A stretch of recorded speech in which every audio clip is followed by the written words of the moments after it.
atmosphere. Welcome.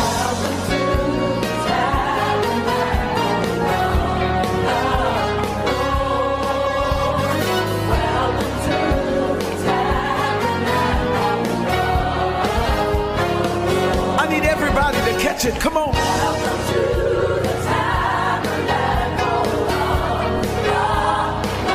Lift the praises in the house. Welcome to the tabernacle. Let's sing that one more time. Welcome to the tabernacle.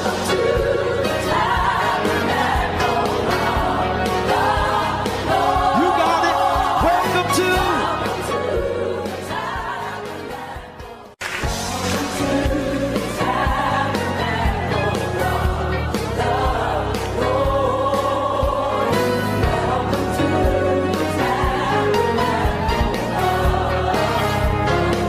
Come on, put it in the atmosphere. Welcome.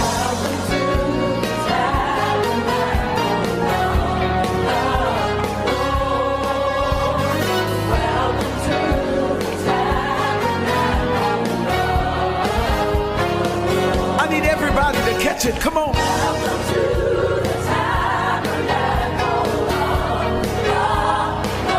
Lift the praises in the house. Welcome to the tabernacle. Let's sing that one more time. Welcome to the tabernacle.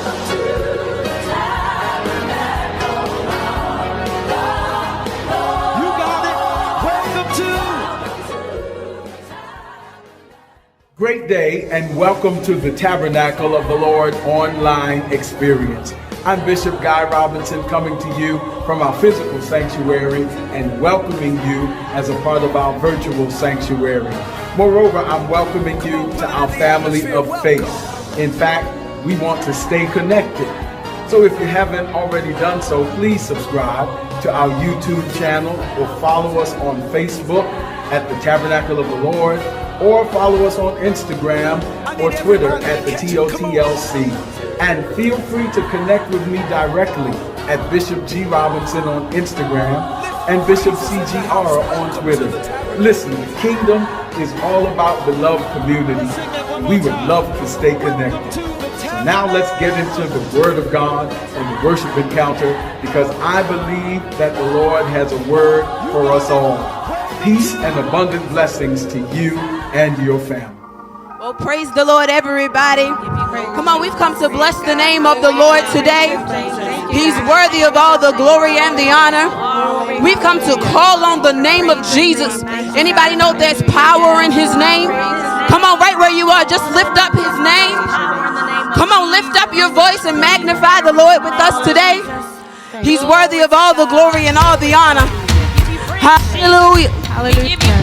Come on, right where you are, just call on the name of Jesus. Let's lift this up this morning.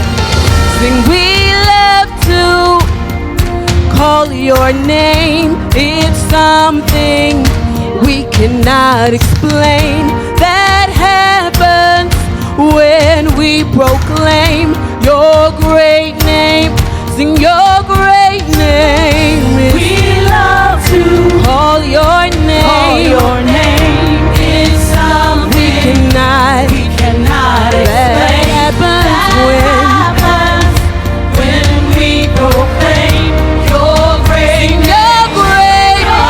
Come on, King Jesus. No other name.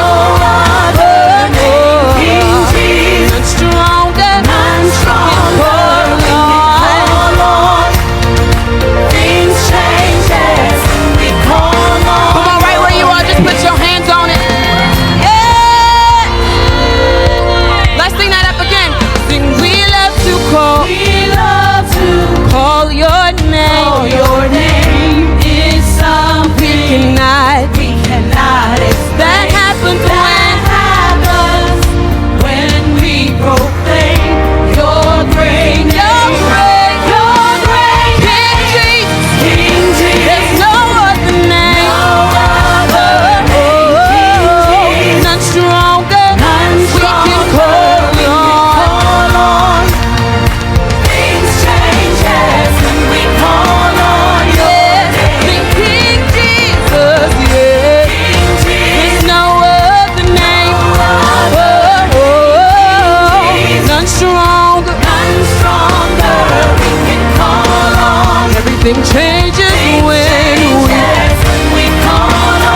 the name of Jesus. Power in your name. There is power in the name of Jesus. Power in your name. Sing, there is power in the name of Jesus. So much power in your name. Come on, let's lift it up. There is power in the name of Jesus. So much power in your name. Sing, things change when I call you. Things change when we call you Jesus. Things change. Things change when we call your name. I feel a shifting when Things change when we call you Jesus. things change. Things change when we call your Now come on, sing, I'm free when I'm free when I call you Jesus. I'm free when Free when I call your name. praise the Lord, I'm free. Free when I call you Sing, Jesus. I'm free when Free when I call Come on, let's drive this thing. Say, when I call your name, when I call your name. when I call your name, When I call your name. demons tremble at the name. When I call your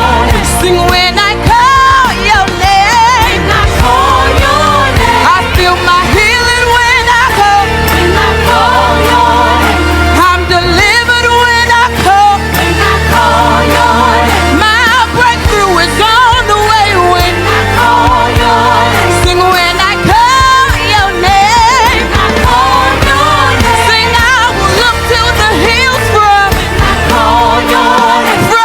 which cometh my help, and When I call your name. my help comes from the Lord. Call your name. So we call your name. When I call your Yeah. Come on, somebody lift up your voice right where you are. Come on, he is King of Kings and Lord of Lords. Somebody just shout out Jesus. Come on, we know things change when we call on his name. Let's lift this up one more time. Oh, sing, when I call your name. When I call your name. Something happens when I call. When I call your name. I love to call on his name. When I call your name. Sing, when I call your name. Call your Hallelujah. Come on, somebody just call on the name of Jesus. Jesus, Jesus. Oh, he's worthy of all the glory. love to call your name. Thank you, Jesus. Such a sweet name. How we love to call the name Jesus. Come on, cry out Jesus, Jesus, Jesus, Jesus, Jesus, Jesus. Things change when you call the name Jesus. Things shift when you call the name Jesus. Miraculous things when you call the name Jesus. So we stand here to proclaim that there's no greater name than the name Jesus. Come on, right where you are, cry out his name today. Watch things shift as you call the name Jesus. Hallelujah. Lift those hands and give him glory. Lift those hands and honor your Father, your Lord today. There is a name that's a place I can run and be safe. There is a name that can heal, calm my storm, peace be still. I can call on that name and be safe. Things will change. Stand and proclaim. There is no greater name than Jesus. Jesus, oh, stand and proclaim. There is no greater name than Jesus. Jesus, there is a name. a name. That's a place. That's a place. I can run and be saved. And be saved. There is a name that can heal. that can heal. Calm my storm. Calm my storm. Peace be still. Peace be still. I can call on the name. And be saved. Things got to change. Things will change. Oh, stand. Stand and proclaim. There is no greater name. than Jesus. Jesus. Sweet Jesus. Jesus. Oh, stand and proclaim. There is none. No greater name. No greater name than Jesus, Jesus. Oh, That name heals. heals all. That name Oh, it delivers delivers all. It works. It works. It works. Still works. It works. Yes, it works. That name, Heals all. it still That name heals. delivers all. It still saves. It works. It works. It works. It works. Oh, that name. Heals all. That name's above every name. Delivers all. So we love to call your name, Jesus. It works. And it works. It works. Oh, that name. Name heals all. The strong name of Jesus. Delivers The all. loving name of Jesus. It works. It works. It works. It works. So stand and proclaim. There is none. No, none like the name Jesus. Oh, Jesus, Jesus. Oh, stand and proclaim. Stand and proclaim. There is no name like Jesus. No one that's like him. No one that's like the Lord. Oh, Lord, stand and proclaim. This great name of Jesus. That powerful name of Jesus. That healing name of Jesus. That saving name of Jesus. Oh, stand with boldness and declare that there's no greater name like you, Lord. Jesus. How we love to call your name, Jesus. Wonder-working Jesus. Miraculous saving Jesus. Jesus, Jesus, Jesus. How we love to call your name, Jesus. Every name comes subject to your name. Everything has to bow at your name. Your name still heals, yes. Oh, your name still frees, yes. And we love how we love to call your name, Jesus. What a wonderful, wonderful name. What a glorious, powerful name. And we bless you, Lord. And we love you, Lord. We give you all the glory. Oh, I love to call your name, Jesus. Jesus, Jesus, Jesus.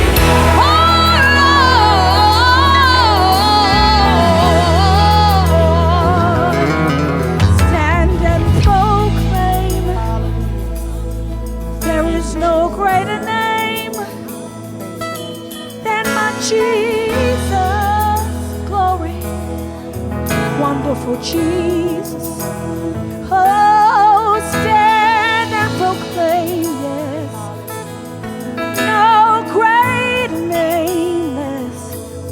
than my sweet Jesus, my loving Jesus. Oh, stand and proclaim. Oh, your name is holy. No greater name. Oh, your name is worthy, Lord. Jesus.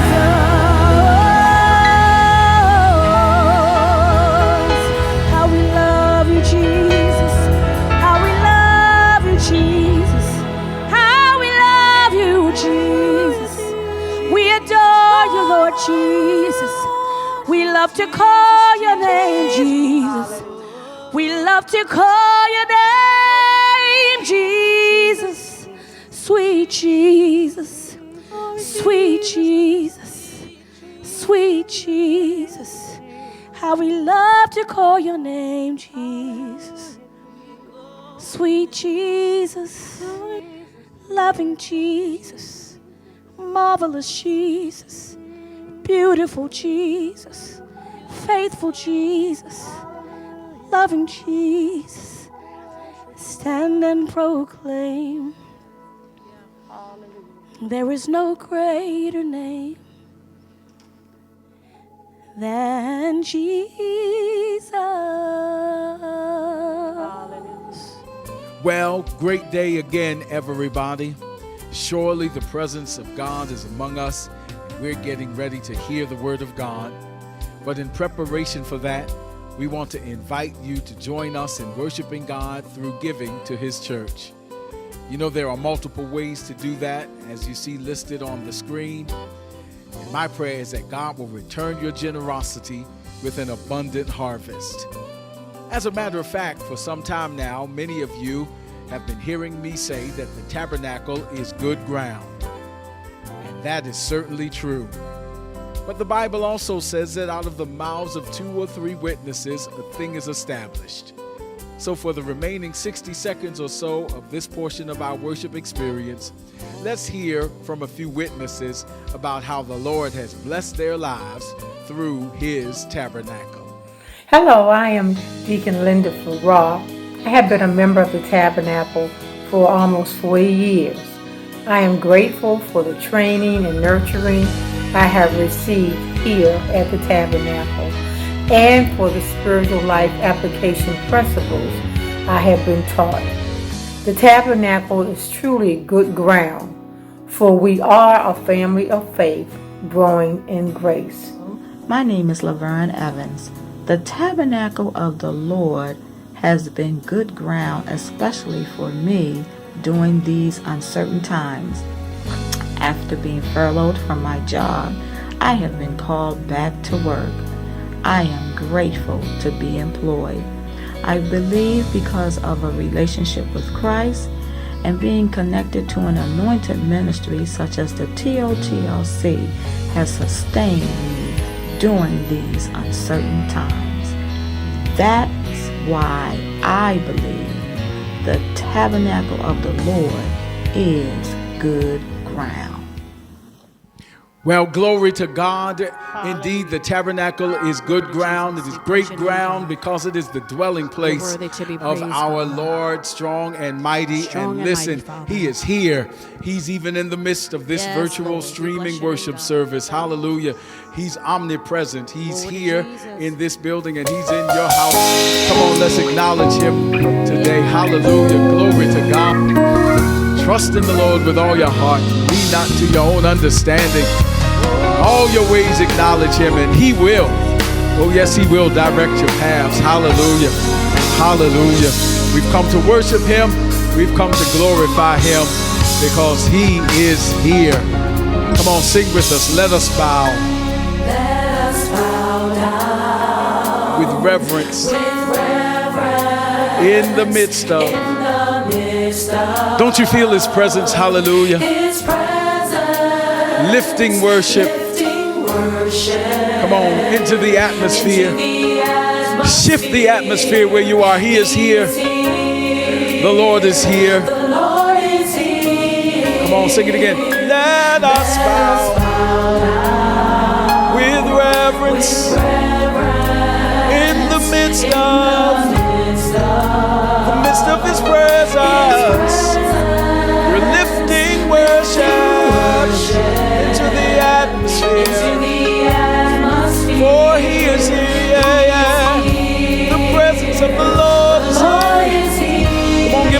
move often and cry, oh, oh, oh, knowledge. Thank you for your presence. Thank you for your power. We cry, oh,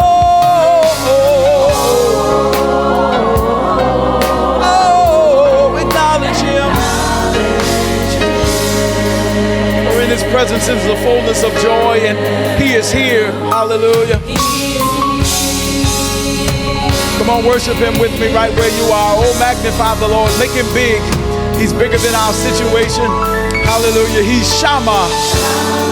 He is with us. If you're sick in your body, he's Jehovah Rapha. There's healing in his touch. So we worship him just because he is God and the presence of the Lord is here. I feel the wind of grace. He's Jehovah Shammah. The Lord is with us. He's Jehovah Rapha. He heals our diseases. So we worship him. Worship him just because he's the Lord and the presence of the Lord is here. Oh, oh, oh, cry out, oh, oh, oh, acknowledge him. Hallelujah. What a privilege, what an honor it is to be in the presence of the Lord. Cry, oh,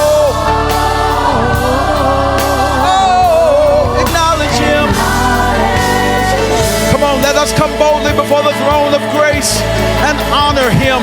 Honor him, yeah, yeah.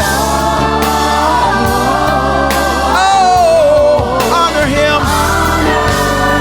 He's high and lifted up, and his glory fills the temple, and we honor him. Hallelujah. Oh, honor him for his loving kindness, for his tender mercy, because he's altogether lovely and he is here. Hallelujah. Oh, bless the name of the Lord. He's in the midst of his people. Hallelujah. He's with you even now. Glory to God. Blessed be the name of the Lord from this time forth and even forevermore. Righteous is the name of the Lord. Holy is the name of the Lord. Hallelujah. Listen, we've been preaching from the book of Acts as the Spirit of the Lord has given us grace and dunamis power to do so. Now the word of the Lord and the leading of the Lord comes to us from the 6th chapter of Acts, picking up from where the Spirit of the Lord led us last week. Acts chapter 6, verses 8 and 9. Acts 6, 8 and 9. The word of the Lord reads this way: And Stephen, full of faith and power, did great wonders and signs among the people.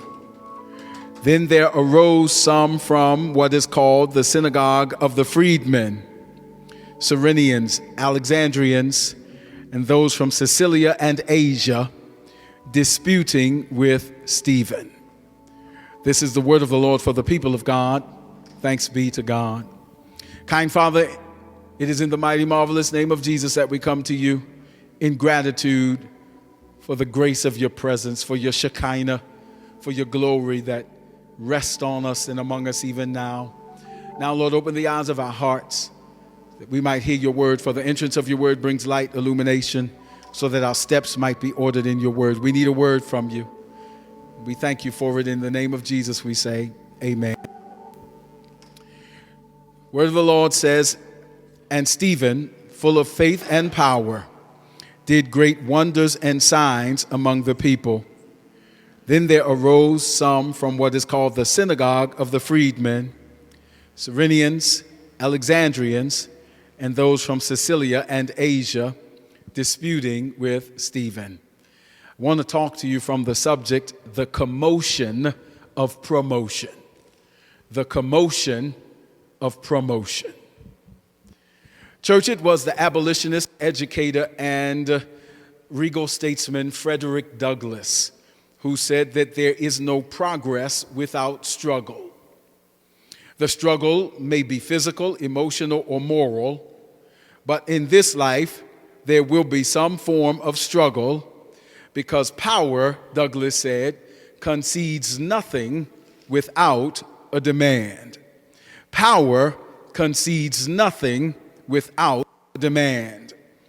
And those who want one without the other, Douglass said, are like people who want crops without plowing the ground, people who want rain without thunder and lightning, and people who want oceans without the roar of the waters. In other words, the wisdom of Frederick Douglass can be rephrased to say that there is no progress or promotion without commotion.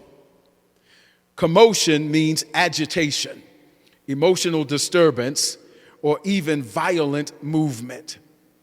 Commotion contains the Latin prefix com, which means along with or accompanied by, which is to say that there are some things, seen and unseen, expected and unexpected, that come with the motion, with the movement, or with the pursuit and experience of progress. Our inspired text, in fact, is a reminder that there is no promotion in the kingdom without commotion. The context of our text is one in which a man named Stephen, or Stephanos, if you prefer the Greek of the New Testament. But there is a man named Stephen who has just been appointed to a new position of public service or diaconate ministry in the rapidly growing church of the Lord Jesus Christ.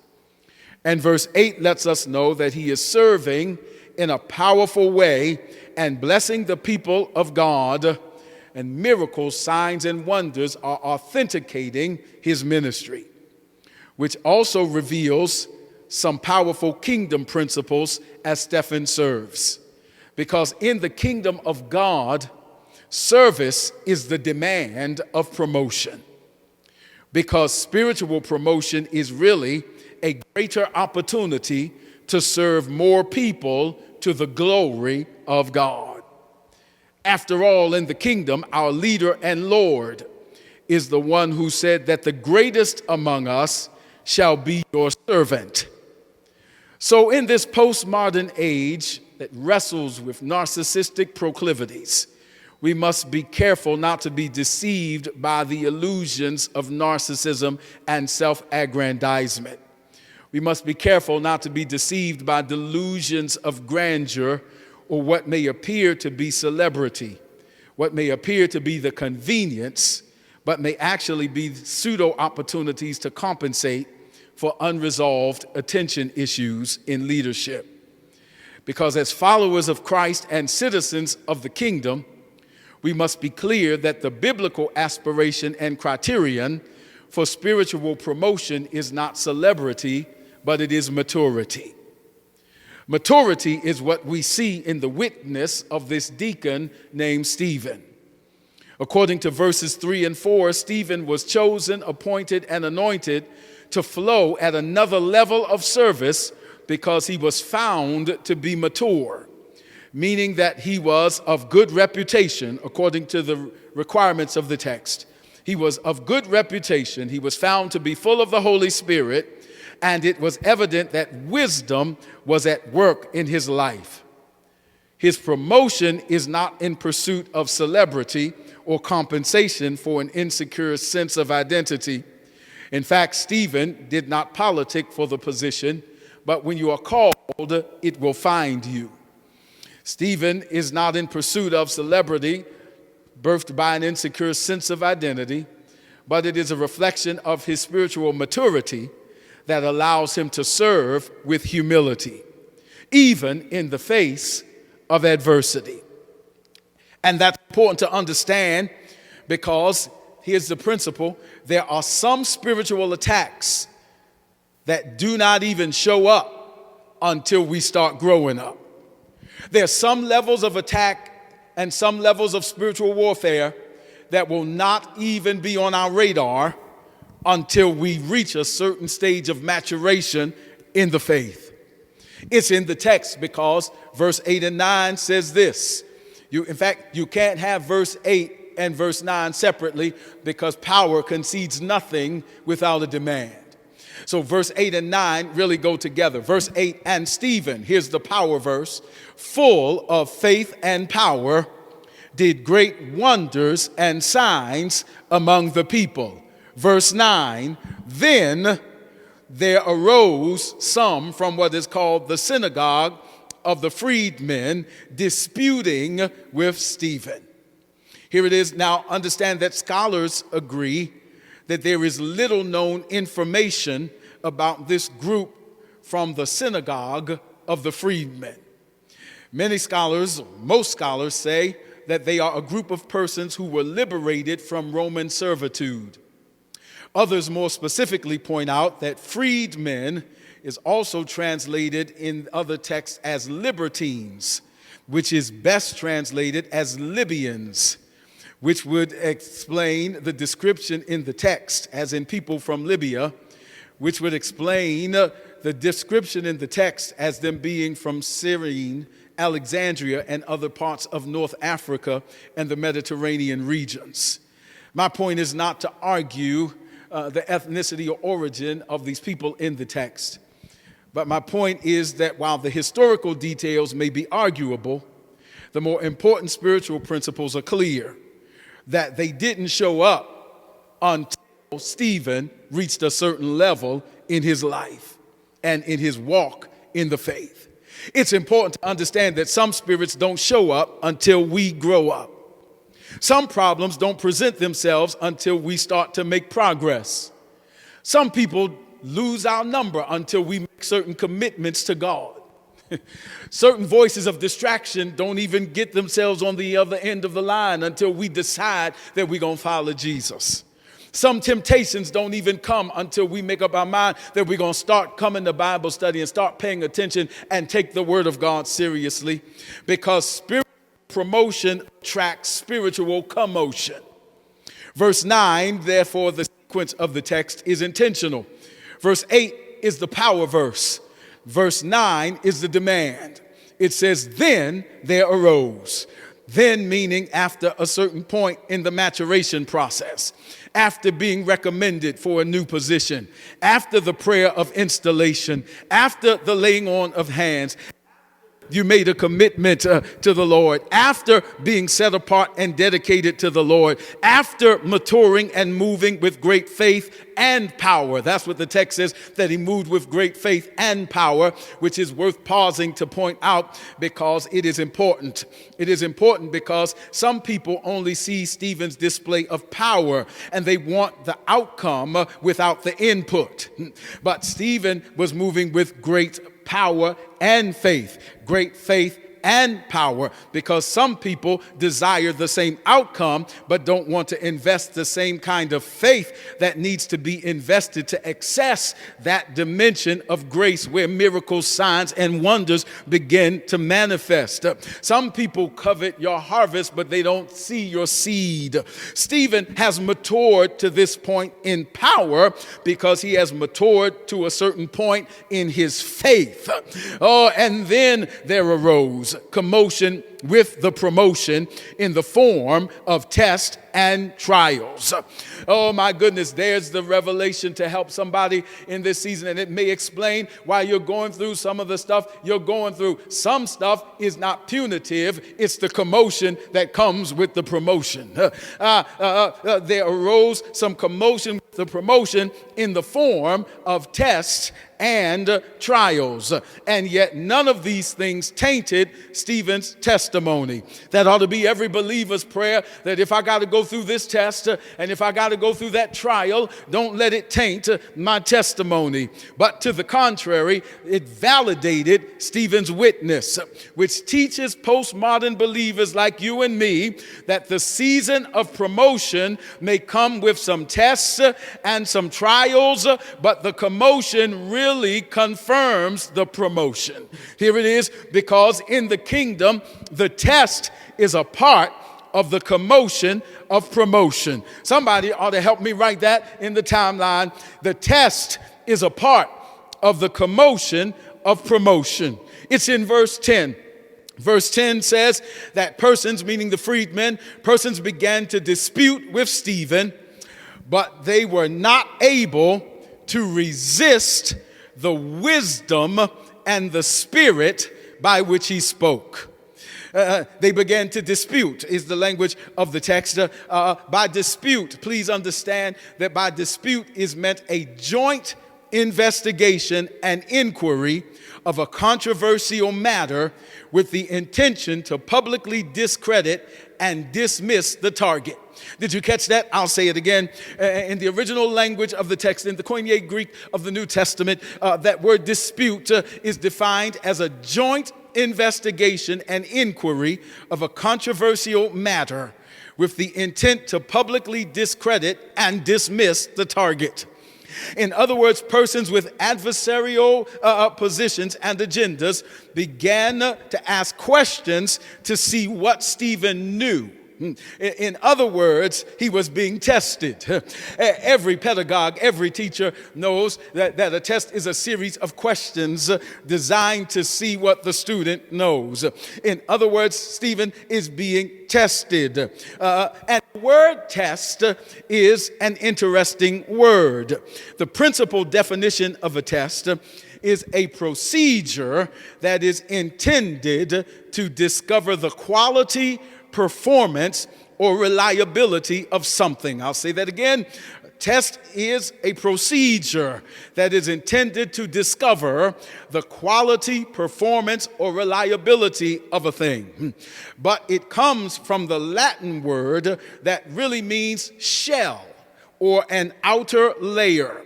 Test in Latin means a shell or an outer layer, in which case the test is an experience and an experiment to see if what's on the inside is as strong as the appearance on the outside. In other words, a test is an experiment that is purposed to reveal or expose your breaking point. Please understand that when you and I making spiritual progress, the adversary of our faith loves to show up with test questions because he's trying to find out our breaking point. I know you can sing, I know you can lead worship, but what's your breaking point? I know you can preach, I know you can pray, but what's your breaking point? What is the place at which your faith gets weak and you stop believing God? Because the purpose is to find out our breaking point. And that's what these persons in the text do. And for clarity, I'm not talking about the freedmen. I'm not talking about the people who are being used as pawns to ask the questions. I'm not talking about the vessel in which the test appears. I'm talking about the spiritual adversary of our faith. He's the one who tests your breaking point. I'm talking about the spiritual adversary who has been testing the breaking point of spiritual progress for a long time. I'm talking about the one who showed up in the form of a serpent and asked Eve in Eden a test question. Did God really say you must not eat from any tree in the garden? I'm talking about the one who showed up in the wilderness and asked Jesus a test question. If you are the Son of God, why don't you command this stone to become bread? I'm talking about the one who showed up through people at the cross of Calvary and asked Jesus, if you are the Christ, why don't you save yourself and save us also? Because the adversary loves to present test questions that are really designed to trip us up in the season of spiritual progress, promotion, and supernatural provision. Don't act like I'm the only one that has ever heard the enemy trying to get your ear. Is there anybody that's watching today that can testify? Put a hand emoji in the timeline. I know what it is to have the enemy trying to talk his lies and deceit. You know what his questions sound like. They are test questions. Do you really think that God can heal your body? Do you really think that God can mend your broken heart? Do you really think you need to go to church? Do you really think that marriage is more than a piece of paper? Do you really need God to trust and to manage your finances? Do you really need to do all of that singing, dancing, and praising God? Do you really think God hears you when you pray? Church, these are test questions being posed by an adversary who is probing for your breaking point in the faith. But I pray that you and I are like Stephen in the midst of the test, whom the Bible says responded to every test question with irresistible, irrefutable wisdom. Wisdom. Now, what is wisdom? I'm glad you asked, because biblical wisdom is the spirit-endowed ability to use knowledge in a way that brings glory to God and subsequently works for our good. Wisdom is not just memorization, but wisdom is life application of the Word of God. Wisdom is the Logos and the Rhema. Wisdom is what the Bible records is irresistible. The Bible said that they could not resist the wisdom of this man filled with the Holy Ghost. Irresistible means that it shuts down the resistance. Oh my God, I'll say that again. Irresistible means no resistance. Irresistible wisdom shuts down the resistance from anything that exalts itself against the knowledge of God. Beloved, if you and I really want to shut down the resistance, let the Word of God answer every question in your season of testing. I will say that again because that's a power principle. If you really want to shut down the resistance, let the Word of God answer every question in your season of testing. I'll say that a third time because the enemy might be talking trash in your ear. Here it is. If you really want to shut down the resistance in the spiritual battle, let the Word answer every question in your season of testing. That's what Jesus did in the wilderness on the cross. Every question, he said, it is written, because there is a word from the Lord for every test that you and I are going through in this life. So when he asks the question, give him an irresistible answer. Do you really think that God can heal your body? Yes, because it is written that he was wounded for my transgressions and bruised for my iniquities, and with his stripes I am healed. Do you really need to go to church online or in the building? Yes, because it is written, forsake not the assembling of yourselves. Do you really need to trust God with your finances? Yes, because he said that if I try him in this, he will open up a window and pour out a blessing I don't have room to receive. Does it really take all of that singing and dancing and praising God? Yes, because it is written, I will become even more undignified than this. Do you really think that God hears you when you pray? Your answer to the enemy is yes, because this is the confidence that we have in him, because he hears us when we pray. You've got to answer every test question with the word of the Lord. That's what Stephen did to shut down the resistance. He responded with the word of God, and that's what you and I have to do when the adversities of life are probing for your breaking point. Let's see if you can quote the word when your money is acting funny. Let's see if you can stand on the word. Is that your shell, or is that word rooted and grounded inside of you?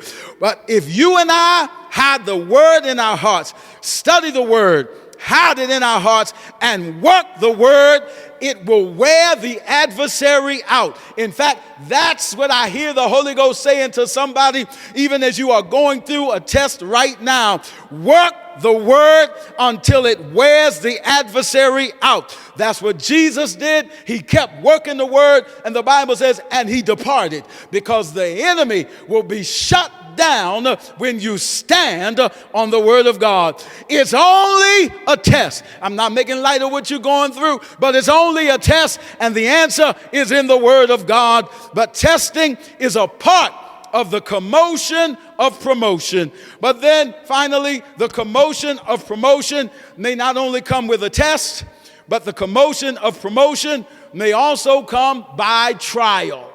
Oh my goodness, it's in verse 12. It says, and they stirred up the people, the elders and the scribes, and they came upon Stephen. They seized him and brought him to the council. That's the trial. Here it is. Now you will notice, if you will, Bible readers, and you can fact check me by turning back a few pages, a few chapters, but listen, notice Stephen has now been accosted and arrested just like the apostles who laid hands on him in prayer. Don't miss it. Stephen has now been accosted and arrested just like the apostles who laid hands on him in prayer. Peter had been arrested. John had been arrested. All the others went back on the porch called Solomon, and they were arrested. They were accosted. They were seized. And now, after praying for and laying hands on this diaconate servant named Stephen, so too is Stephen arrested, just like the apostles who laid hands on him in prayer. And therein, we learn a valuable lesson about spiritual impartation and the anointing. Understand that the anointing is spiritual authority, which is the authorized use of power. That's the difference between power and authority. The adversary has power, but God has authority, and those who are called of God, the anointing is authority. Authority is the legitimate use, the authorized use of power. And herein we learn a lesson that the anointing is a spiritually authorized use of power. The anointing is often symbolized, that's what's transferred in the laying on of hands, and the anointing is often symbolized by olive oil, which symbolizes that the anointing is released and increased under pressure, which means that if you really tie into the anointing, you take the pressure that comes with the promotion. And when the oil is bottled or packaged, it can be presentable. And that's the problem with our culture. You see, when the oil is put in a bottle, it's being marketed and it's on public display and it looks nice. But you see the display, but you were not privy to the process of pressurization that was required to produce it. But those who possess the anointing know that the words of Frederick Douglass still ring true, that power concedes nothing without a demand, for there is no progress without struggle. Or as Jesus put it to the sons of Zebedee, to sit in the seat of authority also requires a drink from the cup of affliction. Oh, you remember when the sons of Zebedee, when their mama asked Jesus, when you come into your kingdom, can they sit at your right and your left? Can they be up there with you in the moment of glory? Can they have preferred VIP seating in the kingdom? And Jesus' answer was saying, can you drink from this cup of affliction from which I have to drink? For in this life, the two are inseparable. If you're going to sit in the seat, you got to drink the cup. And the spiritual principle is unfathomable to a postmodern generation that wrestles with narcissistic proclivities, because we live in a generation that wants seats without cups. But the cup comes with the seat. No cup, no seat. If you're going to get the seat, you got to take the cup. The seat is promotion. The cup is a problem. Oh my goodness. The seat is anointing. The cup is affliction. And if you're going to take the seat, you got to drink the cup. In fact, you got to drink the cup before you even get the seat. seat, no cross, no crown. Because after ye have suffered a while, I feel the Holy Ghost, then God will establish you and you'll be seated in heavenly places. If you suffer with him, then you shall reign with him. Here's the translation: no cup, no seat, no cross, no crown. No struggle, no struggle, no anointing. Here it is, because this is a generation that wants seats without cups, privilege without responsibility, wealth without hard work, convenience without correction, triumph without trials. You want to be hooked up, but you don't want to be pulled up when you're not right. But Jesus, the apostles, and Douglas would remind us that whether we are talking about sanctification or social liberation, which really are interconnected, but whether we're talking about sanctification or social liberation, as Douglas was, power comes with a price. And sharing this spiritual truth with us is not meant to scare us, but it is meant to prepare us. Don't be scared, be prepared. I expected this because it's written in the word that many are the afflictions of the righteous, but the Lord will deliver us out of all of them. It's written that I may have to go through the valley, but I'm not going to stay here, because I can speak to mountains and they shall be moved. So I'm not scared, I'm just prepared.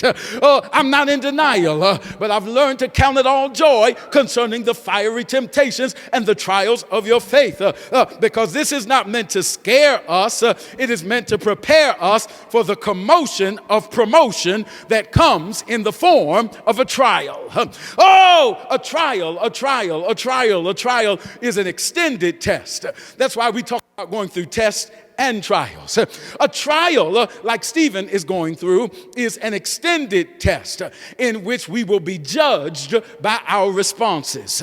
In a trial, our character is being tried. Our patience is being tested. Our endurance is on trial. And our maturity are being tested over a longer span of time and with more intensity than the initial test. Here it is. Stephen, you passed the test. Let's see if you can handle the trial. What if I stretch out your struggle just a few more weeks? Will you reach your breaking point? What if it doesn't come, deliverance doesn't come on your timeline? Will you reach your breaking point? Or will you still believe that he may not come when you want him, but he's still an on-time God? What if I stretch the situation out a little longer? What if you thought that you would be over this by now, but there's still trouble and test?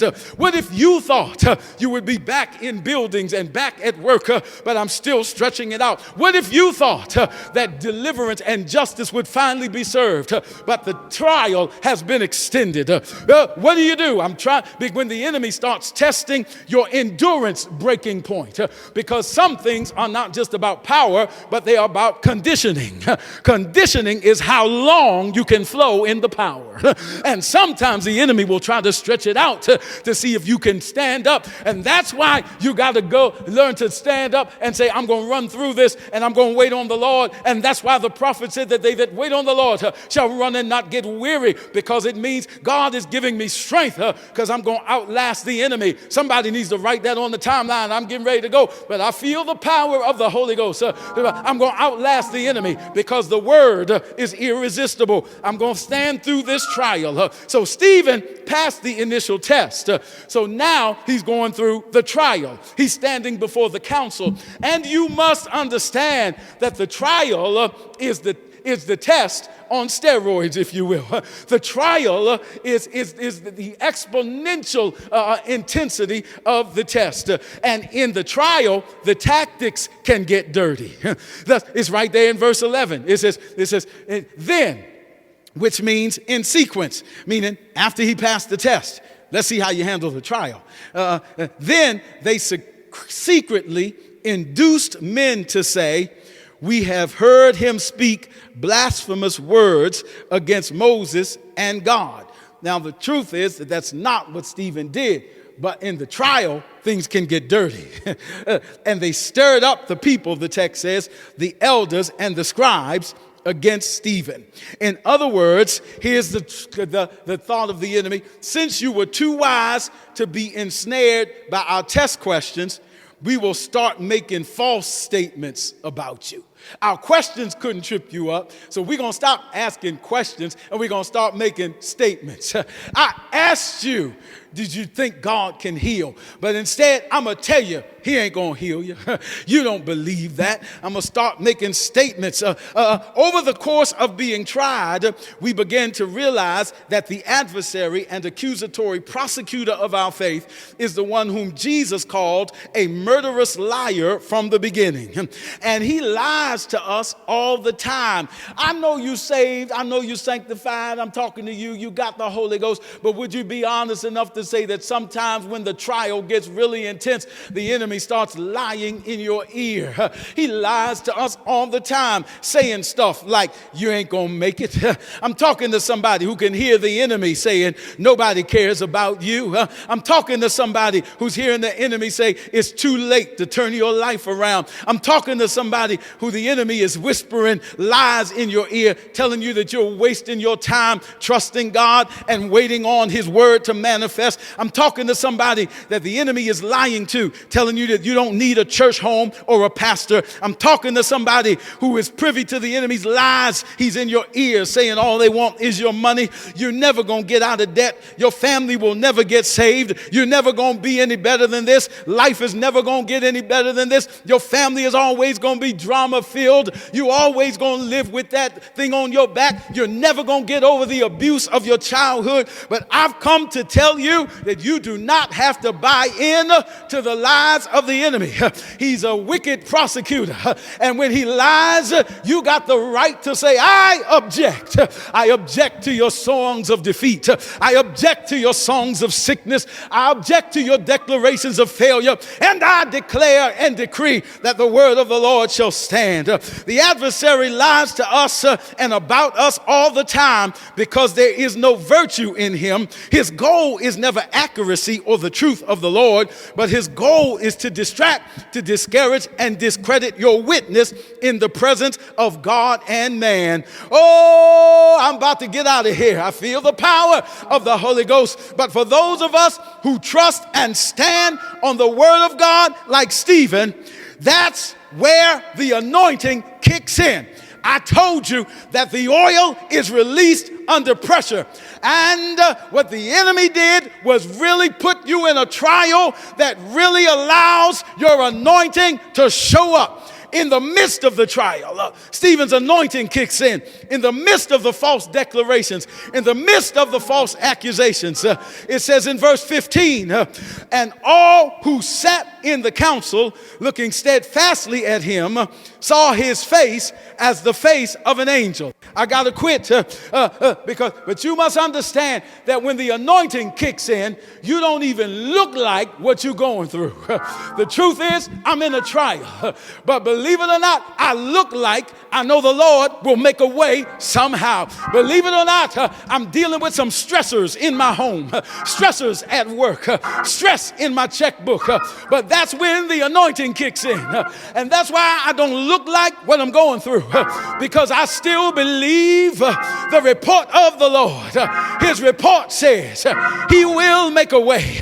His report says he'll open the door.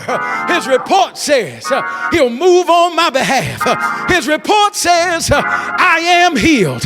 His report says trouble don't last always, because weeping may endure for a night, but joy is coming in the morning, because the anointing will kick in the time of trial, because that's what the anointing does.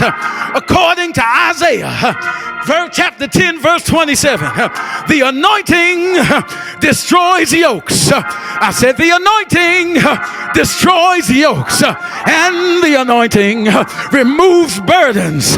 In other words, because of the anointing, that's why I don't look like what I'm going through, except for the anointing.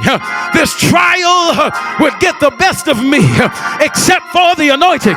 What I'm going through would have overtaken me. I would have fainted, except I had believed to see the goodness of the Lord in the land of the living.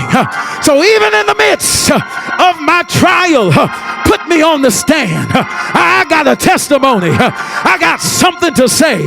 Even in the midst of the trial, I feel my anointing kicking in.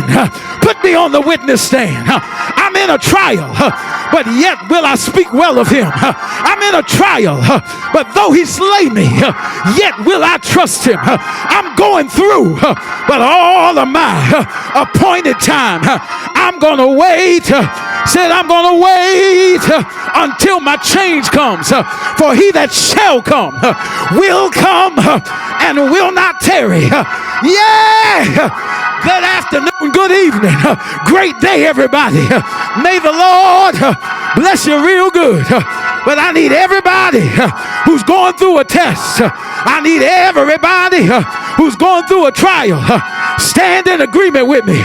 Get on the witness stand with me and say, my soul is a witness. I may be persecuted, but I'm not forsaken. Cast down, but not destroyed. Counted as sheep for the slaughter. But what shall we say to these things? What will your testimony be in the midst of your trial? What will your witness be in the midst of the trial? What then shall we say to these things? We are counted as sheep for the slaughter. We are killed all the day long. But what shall we say to these things? If God, I said, if God be for us, who can be against us? I said, if God be for us, help me get out of here. Who can be against us? Because the trial is just a ladder to the next level. Let's go higher. I'm in a trial, but Lord, lift me up and let me stand by faith on heaven's tableland. A higher, hey, how about ye and a higher plane that I have found. Plant my feet if I gotta go through it. Plant my feet if I gotta shed some tears. Plant my feet if I gotta struggle. Plant my feet. The word says you make your feet like hinds feet, which means I may wobble, but I will not fall because he's able. I said he's able to keep me from falling and present me faultless. Say yeah. Say yeah. It's just the commotion from the promotion. I'm going higher. There will be. There shall be. There's gotta be. There must be. Glory. Joy. Unspeakable and full of glory. After this trial, after these tears, after this struggle, after this night, there will be glory. This is just the commotion of the promotion. I feel the Holy Ghost. I feel. Oh! You don't look like what you're going through, Stephen. You're in a trial, but when I look at you, I see the face of somebody who said, I'm trusting my God. Lift your hands right where you are. Oh my God. I feel the Holy Ghost. I'm praying for somebody. There's an anointing. Oh, for grace to get through your trial. Yes, God. You can open your mouth and begin to bless the name of the Lord. Hallelujah. Come on, say something to him. Hallelujah. Come on, open your mouth. Trust you, Jesus. It's all right. Trust you, Jesus. Bless the name of our God. Hallelujah. He's in the midst of his people. Lift your voice. Hallelujah. Hallelujah. Lift your hands and give him worship. You're going higher. Now listen. Like, let me pray for anybody who's going through a trial right now. Listen. There is no progress without some resistance. But you got to work the word to shut down the resistance. Power concedes nothing without a demand. In this spiritual case, from a devil who doesn't want you to move to the next level. Man, I'm telling you, if you get to this next level, the damage you're going to do to the kingdom, the size of your testimony is going to increase. So the enemy does not want you to get there. So he's putting up a struggle. But you got to know that that's just the commotion of the promotion that God has prepared for you. Promotion is irrevocable. The Bible says the gifts and callings are without repentance. That means it's irrevocable. Oh, but the attack of the enemy can be shut down.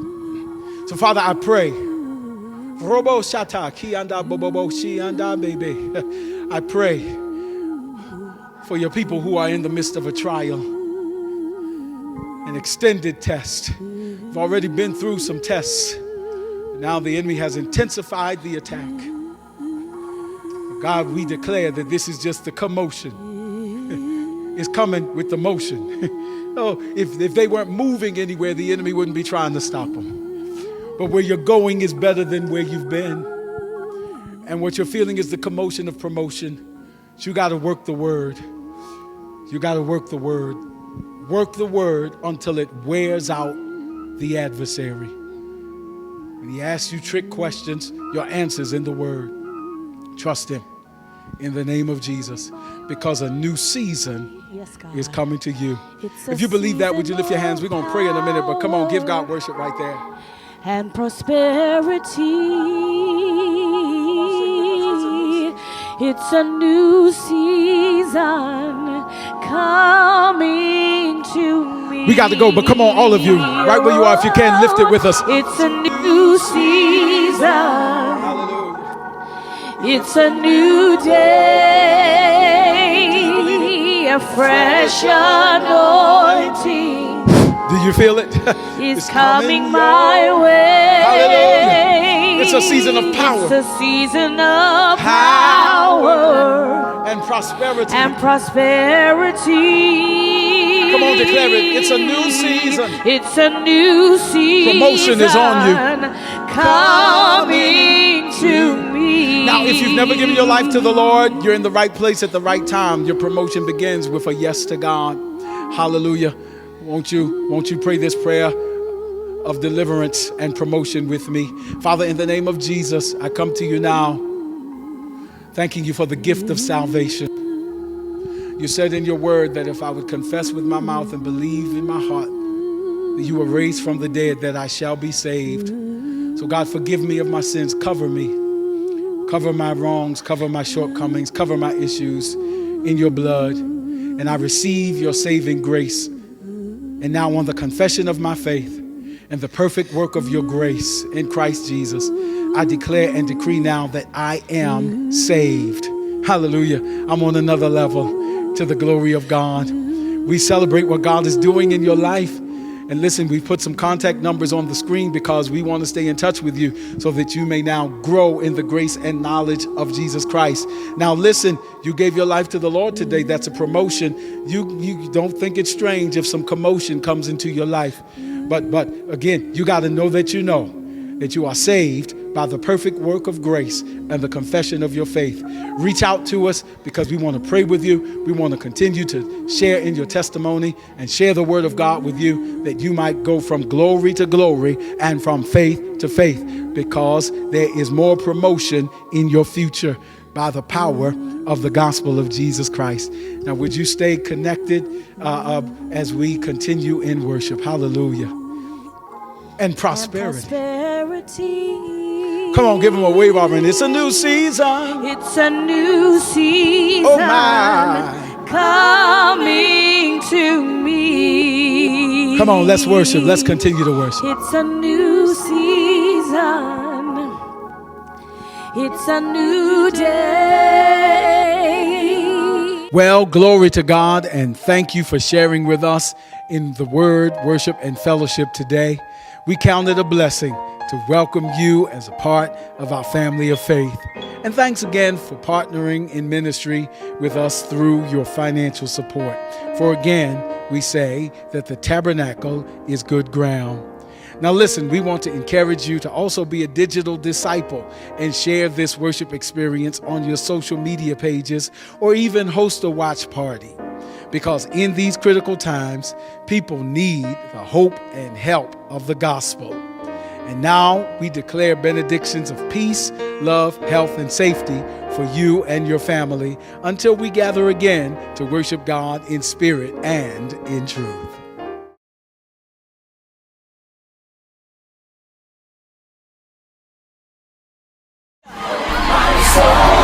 Come on, you got a reason to rejoice. Let's celebrate. Let's celebrate. Oh, my soul. Oh, my soul. Come on, cry out hallelujah. Hallelujah. Oh, my soul. My soul. Come on and command your soul to rejoice today.